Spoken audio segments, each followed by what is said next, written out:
to stop someone to see the likes on your Instagram account, on your post, what you can do is there are some things you can do. But the first thing you can do is make sure your account is private. If your account will be private, your already followed people can see this likes count, but the new people won't.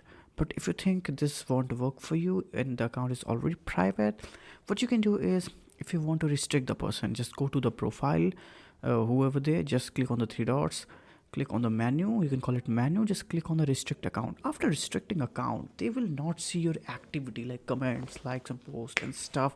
What will happen, it will hide your activity on Instagram. So this is almost as blocked, but it won't directly say you have blocked them or stuff.